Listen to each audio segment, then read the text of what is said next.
Bonjour et bienvenue dans notre émission Je prends ma vie en main grâce à l'hypnose et au coaching. J'ai le plaisir aujourd'hui d'avoir comme invité Céline Hu. Céline, bonjour. Bonjour, Chami. Alors Céline, tu es hypnothérapeute, coach, spécialiste aussi en médecine chinoise. Tu as fondé l'atelier de l'hypnose à Issy-les-Moulineaux et tu as énormément de projets pour cette année 2019. Tu as également un énorme parcours dans la thérapie. J'aimerais d'abord que tu te présentes et puis ensuite on va parler du sujet de l'émission qui est d'une part l'atelier de l'hypnose. Qu'est-ce que c'est l'atelier de l'hypnose? Pourquoi? Et également le fait que les gens sont en manque d'énergie aujourd'hui, sont stressés, c'est vrai, mais sont fatigués. Peut-être fatigués de la vie, fatigués de leurs soucis, n'arrivent pas à faire des choses et à se bouger. Et donc on va parler de cette énergie-là qui nous manque. Oui, c'est vrai. Comment on peut récupérer un peu plus d'énergie? Voilà, exactement. Alors peut-être je vais te demander de te présenter. Tu as écrit un livre aussi, Vaincre son stress grâce à l'auto-hypnose. Et tu es thérapeute depuis beaucoup d'années maintenant. Ça fait depuis à peu près 7 ans, je pense. Oui, c'est ça. Voilà, alors peut-être tu peux te présenter, comme ça les auditeurs vont connaître un peu qui tu es. Alors déjà, mon parcours, on va dire, est assez amusant, dans le sens où j'ai commencé par des études de médecine, des études de médecine occidentale à Paris-Descartes. Et au bout de la 5e année, j'ai décidé de faire de l'hypnose et de devenir hypnothérapeute. Donc bien sûr, à l'époque, tous les amis me disaient « mais elle est folle, qu'est-ce qu'elle fait? Elle gâche sa carrière, elle gâche sa vie, etc. » Mais peut-être que je vais pouvoir vous expliquer un petit peu qu'est-ce qui s'est passé dans ma tête à ce moment-là. En fait, arrivé, on va dire, en 4e année de médecine, j'avais tout bien réussi, les concours, etc. Mais je me suis aperçue d'une chose, c'est que plus je travaillais, plus je m'abrutissais. C'est-à-dire que, à force de faire des études, j'avais l'impression de devenir de moins en moins intelligente, de perdre ma mémoire. Dans le sport, j'avais un peu perdu ma capacité de coordination. Du coup, je me suis dit, c'est pas vraiment ce qu'on recherche quand on fait des études supérieures. En général, on espère quand même développer une capacité intellectuelle. Alors pourquoi ça fait l'inverse? Donc à ce moment-là, j'ai commencé à chercher chercher des réponses à mes questions. Et j'avais une hypothèse, la première hypothèse, c'est que, en fait, mon intelligence est en fait dans mon inconscient. Et qu'en réalité, simplement en faisant trop d'études, en regardant, en restant toujours derrière les livres pendant les études, en fait, on fait que travailler la mémoire uniquement. Et on n'apprend pas au cerveau à créer des nouveaux chemins de réflexion. Or, la réflexion, c'est aussi de la créativité. Parce que la réflexion, c'est lorsque le cerveau apprend à créer des nouveaux chemins de réflexion. Et pas juste ceux qu'on nous a appris en cours, en fait. Donc, en fait, on perd toute cette capacité. Or, souvent, on imagine l'inconscient lié au côté artistique, aux émotions, à la créativité, ce genre de choses. Du coup, je me suis dit, peut-être que toutes ces belles, on va dire, capacités de mon cerveau sont bloquées dans mon inconscient. Et à force de faire des études, simplement, je les ai fermées. C'est peut-être pour ça que plus j'apprends, plus j'étudie, plus je m'abrutis. Donc, ce qui soulève une autre question ensuite, c'est: est-ce que ça veut dire que moins j'apprends, plus je vais devenir intelligent?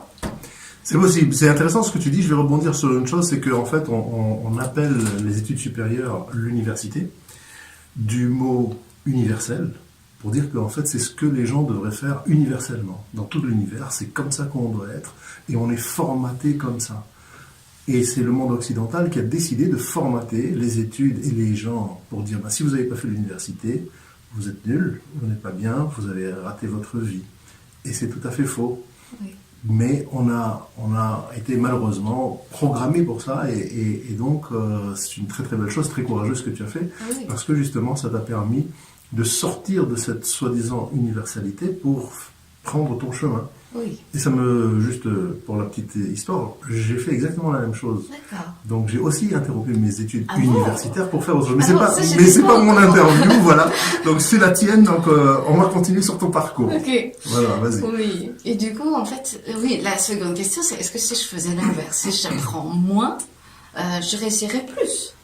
Je dis, mais si c'était aussi simple, tout le monde le ferait. Oui. Pourquoi tout le monde s'embêterait à travailler si plus on apprend, plus on devient bête? Donc, d'où de ce questionnement est venue une seconde hypothèse. L'hypothèse, c'était peut-être simplement parce qu'ils ont peur. Peut-être parce qu'ils ont peur de ne pas réussir et ils pensent qu'en travaillant plus, ils vont réussir plus. Du coup, ça rassure leur peur.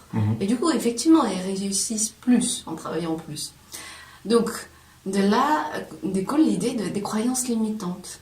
Simplement, mon hypothèse, c'est que finalement, les seules limites de l'être humain sont ceux que le conscient impose à l'inconscient. Exactement. Voilà. Donc, s'ils croient qu'effectivement, en travaillant beaucoup plus, ils réussiront beaucoup plus, peut-être que ce sera une réalité jusqu'à un certain point. Mais si on arrive à croire qu'en travaillant moins, on va réussir plus, peut-être que ça peut marcher, juste en essayant, en y croyant. Donc, à cette époque-là, je n'avais pas encore rencontré l'hypnose. Je n'avais aucune idée de ce que c'était encore. Mais dans ma tête, j'ai commencé à essayer de me faire de l'autosuggestion. C'est-à-dire, j'ai essayé de me convaincre, tu vas voir, moins tu vas travailler, plus tu vas réussir. Donc, au lieu de travailler 4 heures par jour, parce que la matinée, on était en stage, et l'après-midi, on préparait le concours à venir, et les partiels, etc. Au lieu de travailler 4 heures par jour, j'ai décidé de travailler que 4 heures par semaine, ce qui est quand même un changement assez drastique. Ah, c'est pas mal. Tu allais à la plage le reste du temps. Alors, il n'y a pas de plage à Paris, malheureusement. Paris plage. Mais j'ai décidé de reprendre aussi toutes mes activités artistiques, comme la danse, la peinture, la musique, etc. Pour essayer d'ouvrir au maximum mon inconscient, en fait. De le réouvrir. Parce qu'il était un peu fermé, un peu comme ankylosé depuis un certain temps. Et aussi de me dire, oui, tu peux y arriver. Oui, tu as raison, tu es dans la bonne voie. Des fois, j'avais quand même des petits moments de doute. Vous imaginez bien quand tous mes amis étaient à la bibliothèque, en train de travailler. Et moi, je dis, oui, moi, je vais aller danser. Bon, prenez votre temps, travaillez, etc. Je vous avoue que des fois, sur le chemin, j'ai eu quelques moments de doute. C'est normal. Voilà. C'est normal. Parce que la croyance limitante, eh bien, il faut arriver à la dépasser complètement. Exactement. Et juste pour définir, une croyance, c'est ce qu'on se dit à soi-même, Oui. en réalité. Oui. Et ce n'est que ça. Oui, Et si on arrive à dépasser cette croyance limitante qui nous limite, qui nous bloque, à ce moment-là, on a ouvert toutes les possibilités. Tout à fait. Et ces croyances limitantes, comme elles sont inculquées, Inconscientes aussi. Et aussi, elles sont inculquées depuis l'enfance. Exactement. Donc elles ont la vie dure des fois. Oui, donc c'est pas forcément évident de changer ses croyances comme ça aussi facilement, même si rationnellement on y croit. Donc au début dans mon livre, j'explique que j'utilise simplement la méthode Peter Pan. C'est-à-dire je me disais j'y crois, très fort, j'y crois. Bon, après j'ai découvert qu'il y avait d'autres techniques plus efficaces, notamment l'hypnose. Mais au début, je ne connaissais pas d'autres méthodes. C'est la méthode Coué aussi. Oui, voilà. Et l'hypnose, c'est ça, ce sont les suggestions positives Exactement. qui vont arriver d'une manière ou d'une autre. Voilà. Et donc, est-ce que vous voulez savoir à la fin du trimestre quels étaient mes résultats scolaires alors que j'avais diminué de 4 heures par jour à 4 heures par semaine le temps de travail? Alors, c'était quoi ces résultats? En fait, c'était mon meilleur trimestre de toute ma scolarité en médecine. Et tu as eu combien? Ça dépend, il y a plein de matières différentes. Mais je me souviens que j'avais eu 18 en cardiologie, alors que c'était, une note que je n'espérais plus trop en médecine. Voilà.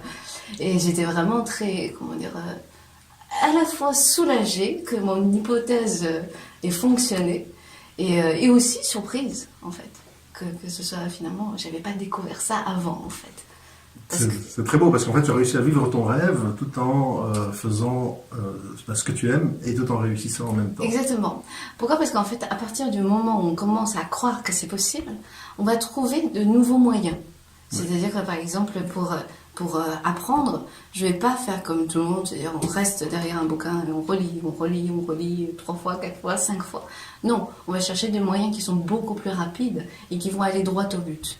Parce qu'on part du principe qu'on n'a pas le temps. On n'a que 4 heures par semaine et puis c'est tout, en fait. Il y a une loi qu'on appelle la loi de Parkinson, qui est en référence à la loi des gaz, qui dit qu'un gaz s'étend jusqu'à occuper tout le volume qui est imparti. En réalité, la loi du travail, c'est exactement la même chose. et ils ont fait des études et tout ça, ils ont découvert ça, que en fait le travail s'étend jusqu'à occuper tout le temps qui lui est imparti. Ce qui veut dire que si vous décidez que vous avez 4 heures pour travailler, ou si vous avez 4 semaines pour travailler, souvent, si c'est du travail productif, de créatif, etc., vous allez obtenir à peu près le même résultat en 4 heures ou en 4 semaines, selon ce que vous avez prédéfini à l'avance. C'est extraordinaire parce que, je vais rebondir sur quelque chose d'un texte de la Torah, qui est de cette semaine, parce que c'est fou, et ça parle de ça cette semaine, où c'est marqué, on doit se reposer le 7e jour, n'est-ce pas, le Shabbat, et en même temps, c'est marqué dans la portion que l'on lit cette semaine, pendant 6 jours, tu travailleras. Mais c'est pas marqué tu travailleras, c'est marqué ton travail sera fait.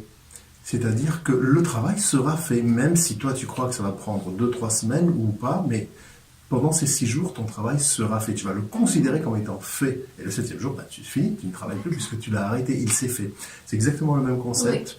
Oui. Il est fait. Quand arrive, le Shabbat arrive, c'est terminé, on arrête ce travail-là.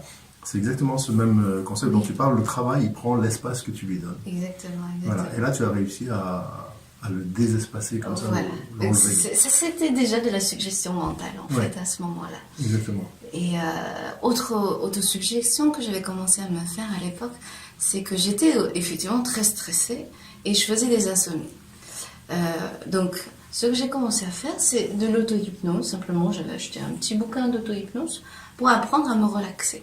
Et j'ai remarqué que ça marchait très bien. J'arrivais à dormir et mon sommeil était de très bonne qualité. Ça a augmenté même ma mémoire. Et du coup, ça a contribué aussi au fait de réussir à diminuer le temps de travail. Parce que la mémoire fonctionnait mieux, le cerveau fonctionnait mieux quand il se reposait mieux, simplement. Ouais. Voilà. Et après toute cette expérience, un jour, je vais au Salon Zen et je tombe sur une conférence d'hypnose, d'une école d'hypnose. Et là, en fait, ce que j'ai compris dans cette conférence, c'est que toutes les théories, les hypothèses que j'avais faites dans les mois précédents, c'était en fait simplement tous les concepts de l'hypnose, en fait. Sauf que moi, je ne savais pas comment ça s'appelait, et ça sortait de mon propre cerveau, je n'avais pas de méthode ou de technique particulière. Tu étais une génie sans le savoir. Oh, c'est gentil. Oui, c'est gentil. Et du coup, je me suis dit, ce serait quand même une voie logique et naturelle d'aller faire la formation et d'apprendre l'hypnose, en fait. Très bien. Voilà, donc c'est un peu comme ça que je tu suis es rentrée arrivée dedans, à l'hypnose. Très bien. Et donc, tu as fait ton installation en 2012. En 2012, j'ai dit au doyen de la fac que je vais prendre une année sabbatique. Et puis j'ai tenté d'ouvrir mon cabinet et comme ça m'a plu, je n'ai jamais remis les pieds à la fac. Voilà. Cette année en fait. Cette année, même plus, je pense. C'est très bien, c'est très bien. Et alors tu as aussi écrit un livre sur l'auto-hypnose. Oui. Parce qu'effectivement, par exemple, le stress, c'est ce que moi j'ai vécu pendant mes années d'études en médecine. Et je voulais quand même partager un petit peu mon expérience pour donner des conseils aux gens qui sont dans la même situation, de comment se sortir de cette situation. Et surtout que c'est possible. C'est-à-dire que c'est possible de ne pas être stressé au travail. Parce que le livre s'appelle « Vaincre son stress au travail grâce à l'auto-hypnose ». C'est une méthode guidée en 21 jours qui agit sur différents niveaux de stress, c'est-à-dire le stress aigu, le stress physique, le stress mental, mais aussi beaucoup de stress inconscient, comme la peur du regard de l'autre, la peur de ne pas réussir, la peur simplement de perdre son emploi, voire de mourir, ce genre de peur. Quel conseil tu pourrais donner à nos auditeurs, là maintenant,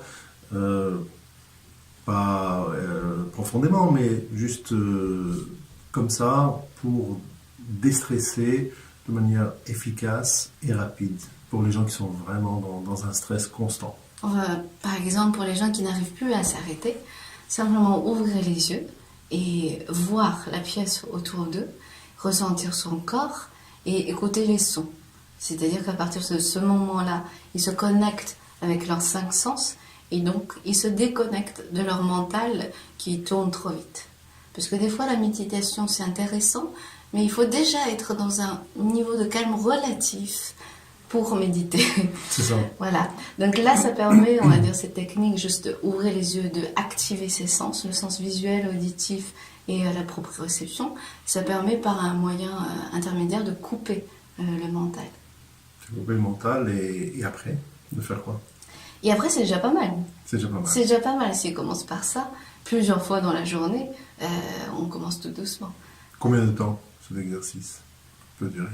Ça peut durer le temps qu'il faut. Ça peut même être 5 secondes s'il le faut.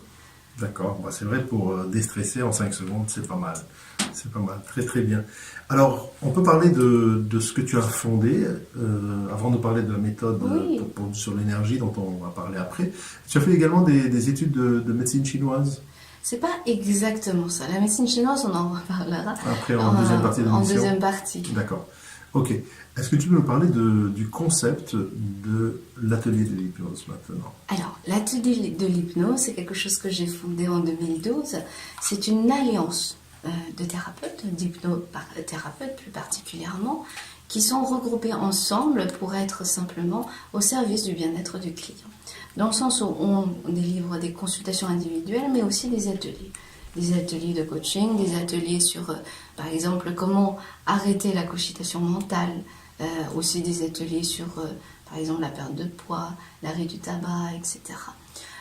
Pourquoi j'ai créé l'atelier d'hypnose? Parce que simplement, ça nous permet de regrouper en plusieurs thérapeutes et de partager nos compétences et de nous renforcer mutuellement en continu, en réalité.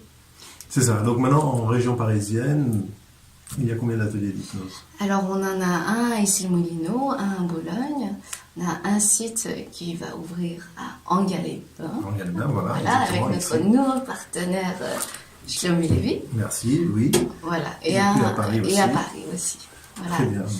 Donc les gens pourront juste appeler l'atelier de l'hypnose, prendre rendez-vous avec le praticien dans la région où ils sont, et puis choisir donc. Exactement. En fait, la ils vont thérapie sur qu'ils le veulent. site www.atelier-du6hypnose.com et ils pourront voir une carte sur laquelle ils pourront choisir, on va dire, le cabinet le plus proche de chez eux et prendre rendez-vous. Ou bien simplement appeler le numéro de téléphone qui est dessus et ainsi demander à choisir le thérapeute le plus proche de chez eux. C'est ça, il y a aussi également un chat sur Internet où on peut poser des questions en live Exactement, sur le directement. chat sur Internet, toutes les personnes peuvent poser des questions, les visiteurs peuvent poser des questions directement au thérapeute et nous répondons à leurs questions.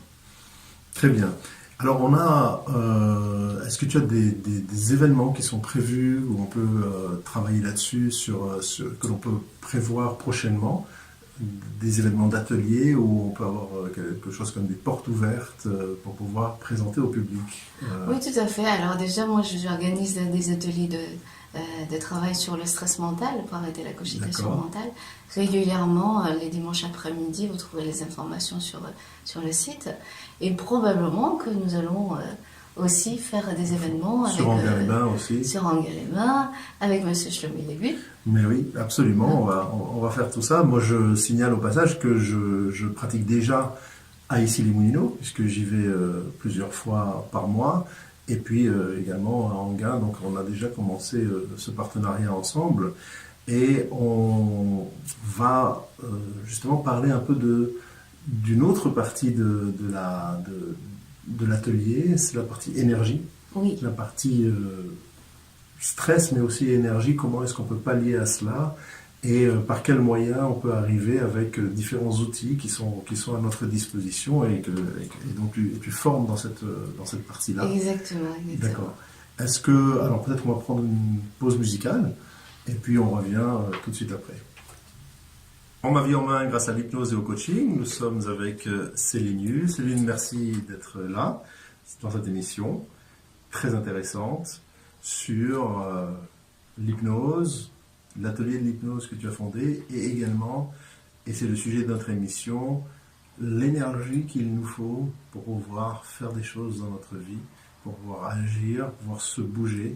Et puis parfois, c'est à la fois une énergie physique qui nous manque, on est vraiment fatigué, et c'est aussi une énergie mentale, on n'a pas envie de faire les choses, même si on a de l'énergie, on procrastine et on reste figé dans notre position. Alors, tu as développé une méthode chinoise qui s'appelle Yuan, que j'ai testée avec toi, puisque je fais plusieurs séances à présent, qui est assez fabuleuse, extraordinaire. Et je voudrais que tu nous présentes. Qu'est-ce que c'est ce fameux Yuan? De quoi s'agit-il? Oui.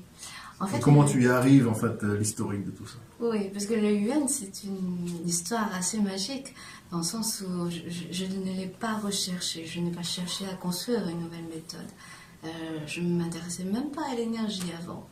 Peut-être simplement dans mon livre Vaincre son stress au travail, j'ai commencé à en parler un petit peu de l'énergie, dans le sens où j'ai remarqué en cabinet que la plupart des gens que je recevais ne vivaient pas forcément un stress de trop de travail.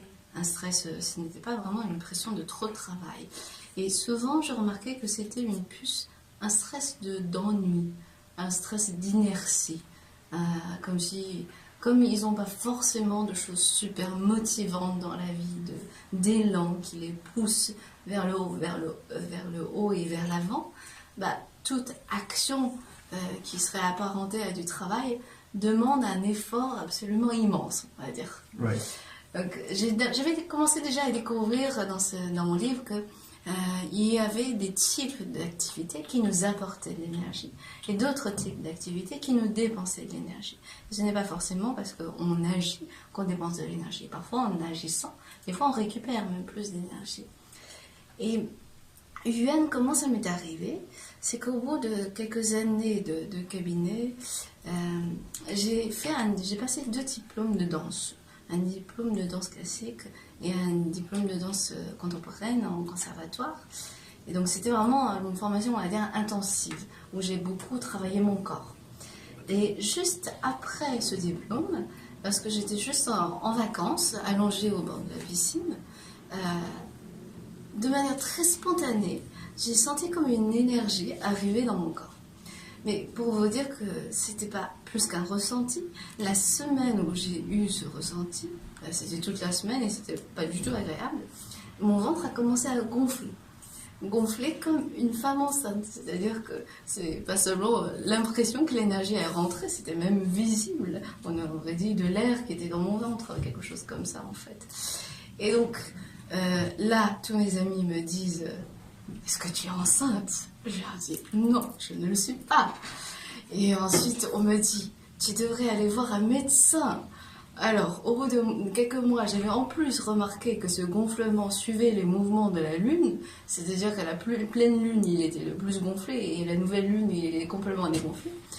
Moi, ayant fait médecine, je lui dis si je vais voir un médecin, en lui disant « Monsieur, j'ai mon ventre qui est gonflé comme une femme enceinte, et il dégonfle à la nouvelle Lune, et il gonfle à la pleine Lune. Je pense que je risque plus de finir dans le service psychiatrique que d'avoir de réelles réponses à mes questions, en fait. » Donc non, je ne suis pas allée consulter un médecin. Par contre, j'ai cherché quand même un moyen de me débarrasser de ça, parce que c'était pas du tout agréable. Et surtout, j'avais un peu comme si j'avais perdu toute mon énergie vitale. J'étais extrêmement fatiguée, tout mon corps, ma colonne vertébrale ne tenait plus, c'est-à-dire je restais allongée toute la journée. Donc c'était comme si toute l'énergie de mes muscles s'en allait en fait.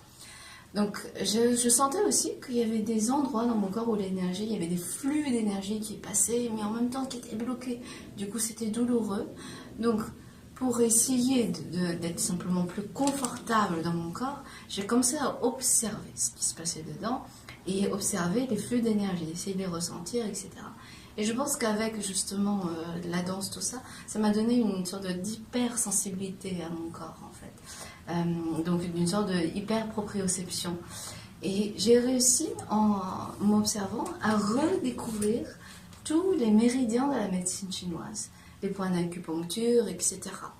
Et ce qui était drôle aussi, c'est que c'est pas seulement cette découverte, c'est que c'est comme si des connaissances apparaissaient spontanément dans ma tête, qui étaient en rapport avec le taoïsme. Parce que ce qu'il faut savoir, c'est que la médecine chinoise est basée sur le taoïsme, qui est une philosophie. Et la philosophie on entend souvent parler du yin et le yang. C'est-à-dire que l'énergie de l'univers est gouvernée par 2 forces principales, le yin et le yang. Le yin qui est plus associé à la lune, au côté féminin, et le yang qui est associé plus au soleil, à la chaleur, au côté masculin, en fait. Sur une sorte d'équilibre des forces, en fait. Et puis, moi, je ne savais pas comment tout ça fonctionnait. Je n'avais pas vraiment étudié de manière, scolaire la médecine chinoise. Simplement, on va dire, dans ma famille, comme tous les Chinois, on en a entendu parler, on connaît un peu les principes, etc. Mais un jour, j'étais juste assise dans mon canapé et je pensais à mes clients en hypnothérapie. Et j'avais remarqué une chose, et j'avais remarqué que j'avais pas mal de femmes qui venaient, et lorsqu'elles étaient trop amoureuses, souvent elles devenaient un peu sacrificielles et elles se sacrifiaient complètement. Elles se laissaient écraser complètement.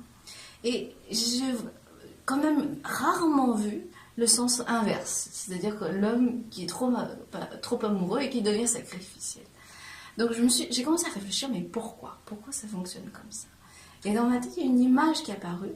J'ai commencé à voir une masse noire descendre et une masse blanche monter, et la masse blanche qui écrasait la masse noire. La masse noire qui correspondrait à l'énergie yin et la masse blanche qui correspondrait à l'énergie yang, en fait. Et ça, ce qu'il faut savoir, c'est que quand j'ai vu cette image, le blanc au-dessus, le noir en dessous, juste devant moi, j'avais une lampe en forme de yin et le yang, le symbole, vous savez. Oui, le symbole chinois avec exactement. En forme de S. Exactement, voilà. En blanc et noir. Et voilà. Mais je me suis dit, mais c'est bizarre. Le symbole qui est en face de moi, il y en a un à gauche, un à droite. Et le blanc et le noir, ils sont côte à côte. Mais pas en dessous et en dessous. Pas en dessous et au-dessus. C'est ça. Voilà. Donc, et j'ai commencé à réfléchir, mais pourquoi c'est comme ça? Pourtant, on dirait que le blanc au-dessus du noir, c'est l'état d'équilibre. En fait, là, je me suis dit, non, en fait, peut-être, oui, c'est l'état d'équilibre. C'est l'état vers lequel la nature tend, très naturellement, parce que c'est l'état qui demande plus d'énergie. C'est-à-dire, quand le blanc est au-dessus du noir, ça ne demande plus de force pour faire bouger ça. Donc, si on se laisse aller, si on se laisse faire, c'est un état qui est obtenu naturellement. Par contre, ce n'est pas parce que c'est l'état d'équilibre que c'est l'état d'harmonie. C'est-à-dire que pour atteindre un état d'harmonie, il faut mettre un point blanc dans le noir et un point noir dans le point blanc. Voilà. Et puis cette image aussi du blanc au-dessus du noir, d'un coup, c'était comme un flash dans ma tête. Toutes mes études de médecine de première année sont réapparues dans ma tête. Les études d'embryologie. Normalement, c'est les cours qu'on oublie au bout de la première année. C'est complètement aux oubliettes. Et là, les cours me sont réapparus. Je me suis souvenue d'une histoire de polarisation de l'embryon. C'est-à-dire que l'embryon, normalement, on a une cellule œuf qui se divise de manière identique, etc., etc. Et un peu comme par magie, on ne sait pas trop pourquoi. Il y a des cellules qui vont dire « moi, je vais être ventre ». Et d'autres cellules qui vont dire « moi, je vais être dos ». Mais on ne sait pas trop pourquoi. Mais je me suis dit, mais peut-être qu'avec l'énergie, on comprend un peu mieux pourquoi.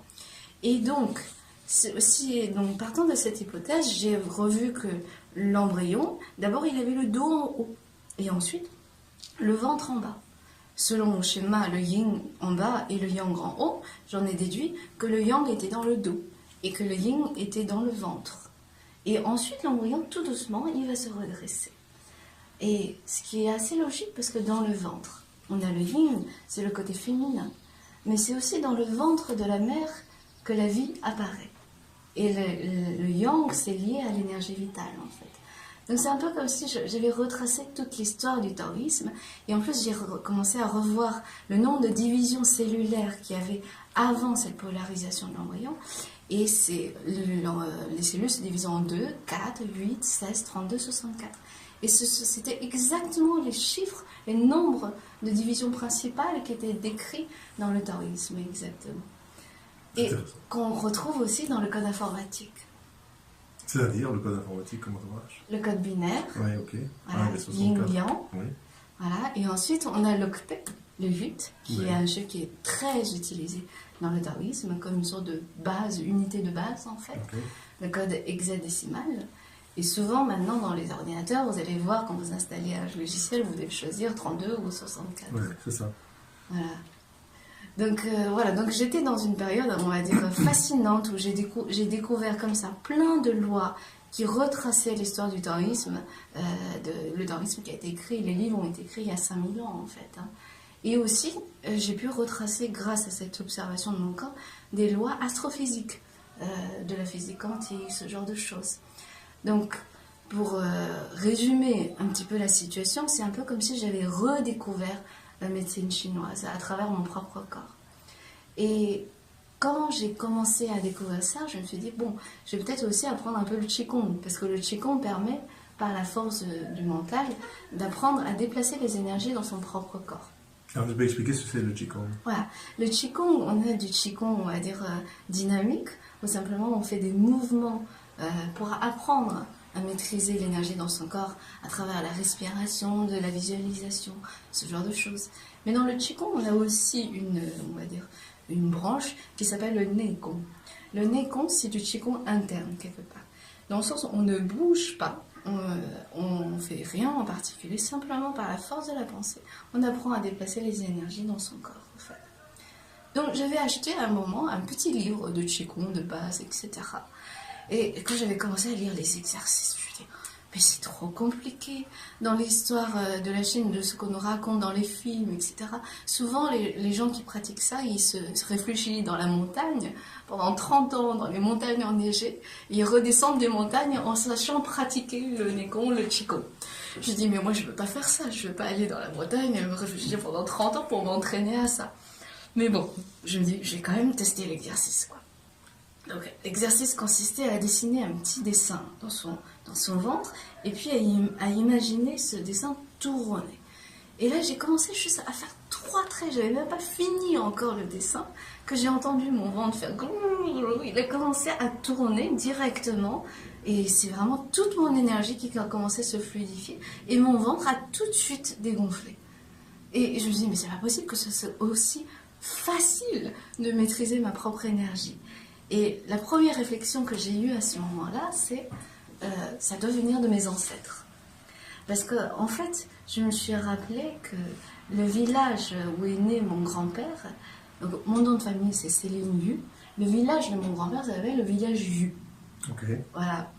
Et mon grand-père a découvert, en cherchant dans les archives, l'arbre généalogique du village, pourquoi on s'appelait tous Yu. Et en faisant ses recherches, il a retracé l'histoire du village. Et en fait, il s'est aperçu que ce village avait la forme du yin et yang. Et parce qu'en fait, il y a 600 ans, il y a un grand maître taoïste qui est vraiment réputé dans la médecine chinoise qui s'appelle Liu Bowen. Et ce grand maître taoïste, c'était un ami du chef du village. Et le chef de village, qu'est-ce qu'il a dit? Il a dit, écoute, j'ai un gros problème dans mon village, c'est que tous les ans, j'ai des inondations, j'ai des grosses inondations, c'est pas possible. Est-ce que tu peux faire ton truc de maître taoïste, demander aux énergies des étoiles, des énergies cosmiques, etc., de harmoniser un petit peu l'énergie de mon village pour que je n'ai plus d'inondations? Donc, le grand maître taoïste s'est réfugié là-bas, en fait, pendant une période, on ne savait plus où il était, mais en fait, il était là-bas. Et il a harmonisé l'énergie du village. Donc aujourd'hui, il y a souvent même des touristes occidentaux qui vont visiter le village parce qu'il a été classé comme patrimoine historique maintenant. En fait, depuis 600 ans, il n'y a plus eu d'inondation. Donc voilà. Donc en fait, c'est un petit peu dans mes gènes cette histoire en fait. Je vois, donc c'est très spécial. Et est-ce que tout le monde, donc tout le monde n'est pas originaire du village Yu en Chine et tout le monde ne savait pas Céline Yu, est-ce qu'on peut apprendre le Yuan? Bien sûr qu'on peut apprendre. Alors l'idée c'est que le Yuan d'abord, c'est un art, donc c'est une théorie. Donc il y a le Yuan Tao comme dans le taoïsme. Le Tao, ce qui veut dire simplement les lois de l'univers, c'est une sorte de fonctionnement global de l'univers. Et le Yuan Gong, le Gong c'est l'art, comme un art martial interne, c'est une pratique interne, où on apprend à bouger ses énergies dans son propre corps. Et ensuite il y a le Yuan Thérapie, c'est-à-dire une fois qu'on a maîtrisé cet art dans notre propre corps, et aussi qu'on a cette nouvelle énergie, parce que le Yuan apporte une sorte de nouvelle énergie vitale, on va dire une sorte d'énergie vitale un peu évoluée. Et une fois qu'on a ça dans le corps, on peut le transmettre à d'autres personnes et aussi faire du bien aux autres en thérapie. D'accord. Et comment ça se pratique? Alors comment est-ce qu'on fait? Comment se passe une séance de Yuan, par exemple? Une séance de Yuan, très souvent, les premières séances, je vais travailler surtout à défaire les gros nœuds énergétiques, soit dans les organes internes, soit dans les méridiens, mais aussi beaucoup dans les muscles, parce qu'aujourd'hui, la plupart des gens ont les muscles qui sont très tendus. Or, les muscles, c'est, on va dire, la partie principale qui produit ce qu'on appelle de l'ATP, donc de l'énergie. Donc les muscles produisent de l'énergie. Lorsqu'ils sont trop fatigués, etc., on coupe le champ énergétique de l'être humain. Donc d'abord, les premières séances, je rétablis le courant, quelque part, dans le corps de la personne. D'accord. Ensuite, une fois que tout est simplement fluide, c'est-à-dire quand le corps de la personne a lâché le contrôle, il va se mettre dans un état très naturel de régénération. Tout ce qu'on fait dans le Yuan, c'est simplement réactiver en fait l'intelligence inconsciente du corps de la personne. Parce qu'en fait, j'ai remarqué que les techniques que j'utilise dans le Yuan sont aussi utilisées simplement par notre sommeil. On est d'accord que lorsque vous dormez, votre corps se répare énormément. Il se répare, les cellules se régénèrent et il y a donc une nouvelle énergie, une nouvelle force qui vient par le fait de se reposer, de dormir. Et puis la tête aussi, le psychisme aussi se repose. Exactement. Aujourd'hui, on sait que si quelqu'un ne dort pas 3 jours, il risque d'avoir des hallucinations, même des psychoses en fait. Exactement. Donc en faisant cela, tu arrives à régénérer l'énergie musculaire, l'énergie mentale également. En fait, simplement, je fais lâcher le contrôle au corps de la personne. La personne se met dans un état de lâcher prise totale. Son corps, son esprit se mettent dans un état de lâcher prise totale. Du coup, le corps rentre en réparation. Très souvent, après les premières séances de Yuan, on va être très très fatigué. On a besoin de beaucoup de dormir. Oui, j'ai testé. Voilà. Deux jours, j'étais absolument fichu, complètement, je ne pouvais plus bouger. Voilà. Mais après, maintenant, ça va très bien. Voilà. Donc, ça, c'est bien. Voilà, parce que les premières séances, ce qu'il faut savoir, c'est que souvent, lorsque le corps récupère de l'énergie, il a besoin de beaucoup de sommeil. Parce que d'habitude, on a simplement beaucoup de sommeil en retard, et quand on n'a plus d'énergie, on n'a même plus l'énergie pour être fatigué. Et pour dormir. Et pour dormir. C'est pour ça que les gens qui ont trop travaillé, qui sont en burn-out, n'arrivent pas à dormir et n'arrivent pas à se reposer parce qu'ils n'arrivent même plus à se sentir fatigués en fait. Donc au début, la fatigue, c'est un regain d'énergie. Et lorsque cette énergie a été utilisée pour réparer le corps physique, les cellules, etc., régénérer, ensuite l'énergie qu'on va apporter en supplément sera disponible pour une utilisation quotidienne. C'est ça. Et donc, une séance de Yuan, elle dure à peu près 2 heures. Non, 2 heures, c'est avec toi, je suis voilà, voyons. C'est pas pareil. On va dire que la plupart des gens, ça dure 1 heure, 1 heure et demie. Oui, parce qu'en fait, 2 heures, parce que moi, je suis la formation également là-dessus, donc je me forme dans cette nouvelle discipline, pour moi en tout cas. Et donc 1 heure et demie de séance. Entre 1 heure et 1 heure et demie. Plus long les premières fois, parce qu'on doit débloquer tout ça. Et les fois d'après, en fait, il y a beaucoup de la thérapie qui fonctionne par une connexion énergétique à distance. Alors là, en général, tout le monde fait des gros yeux. Comment on peut faire de thérapie à distance? Et surtout que je dis que la majorité du travail se fait à distance. Pourquoi? Parce qu'en fait, là, la seule personne qui peut me comprendre, je sais que c'est un de mes clients qui est astrophysicien. Et là, il n'avait aucun mal à comprendre. Mais ce qu'il faut savoir, c'est que quand on travaille à l'échelle énergétique, on est à l'échelle quantique. Exactement. Mais l'échelle quantique, alors il faut expliquer un peu ce que c'est la loi d'attraction, la physique quantique. En quelques mots, en fait, c'est la pensée créatrice de notre réalité.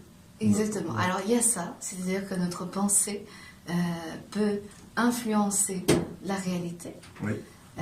Dans le sens où, on va dire, la pensée, c'est une onde. Et une onde est toujours couplée à la matière. Elle ne peut pas fonctionner de manière complètement indépendante comme ça. Et surtout aussi, au niveau de la pensée, on va dire, les particules un niveau quantique, c'est-à-dire qu'on rentre, on va dire, de manière très microscopique. C'est-à-dire qu'on va aller au moins à l'échelle de l'électron et voir encore plus en dessous. Là, les particules bougent très vite. C'est-à-dire qu'elles peuvent même, par exemple, toi, Shlomi, tes particules, pendant qu'on parle là, elles ont fait déjà plusieurs fois le tour de la Terre. Exactement, c'est fantastique. C'est l'effet papillon presque. Oui, c'est un peu ça. C'est un peu ça. Alors explique-nous comment tu fais. Donc, combien de sessions en tout, combien de séances en tout une personne aurait besoin? Et puis à distance, qu'est-ce qui se passe? Comment tu fais ça? Alors en général, la plupart des gens, on va dire, on commence par un protocole de 3 mois de connexion énergétique. On se voit quelques séances pour établir ce lien en fait. Et à distance, comment ça se passe? C'est que, en réalité, c'est comme une sorte de couplage qu'on fait. C'est-à-dire, on couple un petit peu nos énergies. C'est-à-dire que souvent, je vais poser mes mains sur la main de la personne dans différentes directions. Je vais voir aussi les parties de son corps qui sont bloquées et commencer à appliquer des forces dessus pour déplacer les énergies. Mais très souvent, les énergies ne se déplacent pas en majorité pendant la séance. Pourquoi? Parce que pendant la séance, mon corps est aussi influencé par celui de la personne. Du coup, on arrive à un équilibre où je l'influence un peu, mais il m'influence un peu aussi. Donc, on n'est pas forcément dans l'état optimal. Mais par exemple, est-ce que vous avez remarqué que dans une pièce, lorsque quelqu'un se met à bâiller, tous les autres commencent à bâiller aussi? Oui, mais ça c'est la synchronicité. Il y a aussi la loi d'attraction. On attire les choses parce qu'on fait quelque chose. Ben l'autre va. Il y a un effet miroir, les neurones miroirs. Donc ça, même si on ne voit ça. pas, même si on ne même voit si pas on la voit personne. pas. Ah, ça c'est plus intéressant déjà. Ouais. Ou quelqu'un qui se met à tousser dans une salle de spectacle et tout le monde se met à tousser. En fait. Exactement. Parce qu'il faut savoir que les énergies dans l'univers, dans les corps des êtres humains, etc., sont comme des miroirs. C'est-à-dire qu'on se réplique. Aujourd'hui, par exemple, dans la Messenger, on est au printemps déjà. Donc au printemps, c'est une énergie, si on regarde les plantes, elles commencent à émerger de la terre. Donc on commence à avoir de l'énergie vitale qui émerge de la terre. Et pendant cette période, l'univers tout entier va faire ce mouvement de montée d'énergie terrestre dans les êtres vivants. Mais en réalité, dans le corps de chacun, on fait exactement le même mouvement. Donc ce n'est pas pour rien que, par exemple, on peut être de meilleure humeur et avoir plus d'énergie au printemps. Mais dans un premier temps, comme je vous ai dit, quand on manque d'énergie, quand on commence à récupérer l'énergie, on dort. C'est pour ça aussi que le printemps, très souvent, on a aussi envie de dormir en réalité. C'est seulement en été que là, il y a le grand soleil, on peut voir les fleurs, etc. La nature est épanouie. Et les corps humains aussi, l'énergie va vers l'extérieur pendant l'été. Mais ce qui veut dire quoi? Ça veut dire que le mouvement des énergies de tous les êtres vivants, c'est exactement le même de mouvement de l'énergie de la planète. On dit que dans la médecine chinoise, dans le taoïsme, qu'il y a le grand univers et l'être humain, le corps de l'humain, est comme un mini-univers. Ce qui veut dire que lorsque le grand univers tourne, le petit univers va tourner aussi. Mais inversement, si on applique une très grande force dans le petit univers, dans le corps humain, on fait aussi tourner le grand univers. C'est pour ça que les maîtres taoïstes sont réputés pour influencer la météo, par exemple. Simplement en bougeant l'énergie dans son propre corps. Mais ce qui veut dire que si je bouge l'énergie dans mon corps, je bouge aussi l'énergie dans ton corps, celui du voisin, etc., etc.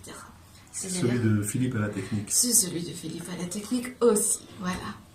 C'est-à-dire que ça se réplique à l'infini. Donc l'influence est très grande en réalité. Donc c'est pour ça qu'en réalité, ce qui va se passer lorsqu'on va s'éloigner, c'est que simplement nos corps restent couplés au niveau énergétique en fait. C'est-à-dire qu'ils vont chercher, il y a une partie, par exemple de ton énergie, qui va chercher à faire le même mouvement que le mien. Et moi par exemple, si ton bras il est bloqué, je t'ai vu, je t'ai fait la séance, etc. Mon bras aussi va être un petit peu bloqué. Et tant que je ne l'aurai pas débloqué, mon bras, le tien, il ne sera pas débloqué non plus. Et donc, ce qui veut dire qu'en débloquant l'énergie dans mon bras, à distance, c'est plus facile à distance parce que tu n'es pas là à côté pour m'influencer. Du coup, je peux me recentrer et dire à toute l'énergie dans mon corps de redevenir comme elle était avant dans mon propre corps. Et à ce moment-là, quand mon bras se débloque, le tien aussi se débloque. Alors, est-ce que tu as des résultats concrets par rapport à ça? Oui, Parce que tout à fait. C'est intéressant cette théorie, mais Effectivement. pratiquement. Effectivement. Est-ce qu'il y a des témoignages, voilà. Oui, j'ai des résultats absolument bluffants. C'est-à-dire que j'étais la première à être étonnée de ces résultats. Il faut savoir qu'au début, j'ai travaillé le yuan simplement pour gérer les émotions des personnes. Parce que je ressentais quelque part leur tristesse, je savais comment les bouger, etc. Mais par exemple, j'ai eu une personne qui est venue en me disant qu'elle était très souvent triste. Elle ne savait pas quoi faire. Et je lui ai fait quelques séances. Alors, on dit que l'énergie de la tristesse est bloquée dans les poumons. Donc, qu'est-ce qu'elle a eu pendant 3 mois, elle a eu des boutons dans le dos. Par contre, elle m'a dit, Céline, c'est incroyable. Je ne suis plus jamais triste. Pour moi, ce n'est plus une émotion possible dans la vie. C'est-à-dire que peu importe ce qu'elle rencontre dans sa vie, il n'y a plus cette énergie de tristesse dans le corps, ce n'est plus disponible. Du coup, le corps va utiliser une autre énergie, par exemple de rebondissement, d'autres choses. Mais voilà, déjà à un niveau émotionnel, on obtient des choses absolument incroyables, notamment aussi sur par exemple le manque de confiance en soi et l'anxiété. Par exemple, la peur, c'est souvent un manque d'énergie vitale, simplement. Pour moi, la peur est une non-énergie, c'est un manque de vie, simplement. Et en apportant plus d'énergie vitale, on apporte simplement plus de force à la personne. Et la personne, sans savoir pourquoi, dans sa tête, elle va penser exactement la même chose. Mais par contre, son corps va avoir moins peur. Du coup, elle va avoir plus de confiance en elle, se sentir plus apaisée, plus sereine et mieux dormir. Plus de force, exactement. Et plus de force. C'est ça. Et par rapport à l'hypnose, donc est-ce que tu utilises toujours l'hypnose ou pas dans oui, cette méthode? Oui, j'utilise toujours l'hypnose. Pour moi, le yuan, c'est quelque part, c'est une sorte d'hypnose directement d'inconscient à inconscient. Parce que pour moi, comment j'ai découvert le yuan, c'est simplement que je suis allée voir dans mon propre inconscient. Mais je suis allée voir tellement à l'intérieur de moi-même que je me suis reconnectée, on va dire, à l'intelligence, pas seulement inconsciente cérébrale, mais aussi l'intelligence inconsciente somatique, physique, parce que notre inconscient, il est partout dans notre corps, vu que c'est lui qui gère nos fonctions vitales, notre sommeil, etc. En fait, j'ai compris simplement mon inconscient, comment il fonctionnait pour m'aider à régénérer mon corps, etc. Donc, j'ai compris ça chez moi. Du coup, je peux le transmettre dans l'inconscient de l'autre. Mais plus on va à l'intérieur de soi-même, plus on rentre en contact avec l'autre facilement. Par exemple, on ne peut pas rentrer en contact avec une partie de l'autre alors qu'on n'est même pas en contact avec cette partie de soi-même. Exactement. Il faut faire sa propre auto-thérapie, auto-hypnose, auto-analyse, enfin, comme en psychologie. Exactement. Et donc là, tu as fait ce travail sur toi. C'est ça. Et il est indispensable de le faire pour arriver à communiquer avec les autres aussi. Exactement. C'est-à-dire on peut voir en l'autre uniquement ce qu'on peut voir en soi-même. Tout à fait. En fait, c'est exactement ce qu'on fait dans mon cabinet ici. C'est l'hypnose du cœur. J'appelle ça l'hypnose du cœur. C'est pour ça que ça s'appelle l'hypnose, qui veut dire l'hypnose du cœur. Et c'est le cœur qui parle au cœur, en fait. Oui. Les paroles du cœur rentrent dans le cœur de l'autre. Ce n'est pas pour rien qu'on est partenaire. Voilà, exactement. Donc ça, c'est assez extraordinaire, cette méthode et cette énergie. Qu'est-ce que tu peux nous raconter encore par rapport à ça, une anecdote Par exemple, quand tu parles de l'hypnose du cœur, ça me fait penser que dans le yuan, bien sûr, il y a une partie j'agis sur l'autre, mais il y a une partie d'abord, je dois ressentir ce dont l'autre a besoin. Et très souvent, c'est avec le cœur qu'on ressent. Oui. C'est pas avec la tête. Tout à fait. C'est-à-dire que, par exemple, avec mon cœur, tu es là en face de moi et j'essaye de ressentir qu'est-ce que ton cœur à toi ressent en réalité. Est-ce qu'il est triste? Est-ce qu'il est content? Est-ce qu'il a peur? Etc. Alors, sans rentrer dans des trucs très intimes et confidentiels, qu'est-ce que tu ressens là maintenant? Il ne faut pas tout dire. Non, il ne faut pas tout dire. À la radio quand exactement. On ne va pas tout dire maintenant. Voilà. En tout cas, c'est vraiment fascinant et fabuleux. Et donc ça, c'est quelque chose que l'on peut proposer maintenant aux gens qui le désirent. Oui, aussi à l'atelier de l'hypnose. À l'atelier de l'hypnose, Le numéro de téléphone de l'atelier, je vais le rappeler ici, c'est le 01 78 76 95 66. Donc je le répète, 01 78 76 95 66, ou bien tout simplement aller sur atelier-hypnose.fr ou .com, d'accord, et pour pouvoir prendre rendez-vous avec Céline ou moi-même prochainement, parce que je ne suis qu'aucun mes débuts dans le Yuan ici, mais en tout cas c'est quelque chose dans lequel je rentre de plus en plus, et je t'en remercie. Je te remercie beaucoup pour cette interview et cette intervention ici à Radio Anguin. C'était très très très intéressant, et je rappelle que les gens peuvent te contacter aussi sur Paris ou sur ici les Moulineaux, puisque tu as ici les Moulineaux à l'atelier de l'hypnose. On a notre émission qui a lieu tous les 2e et 4e mercredis de chaque mois. Je vous remercie de votre écoute. On est également sur YouTube, Lève Hypnose, la chaîne Lève Hypnose. Vous pourrez retrouver tous les podcasts de ces émissions. Je remercie Philippe également à la technique. Merci Philippe. Et je vous dis à très bientôt. Merci beaucoup.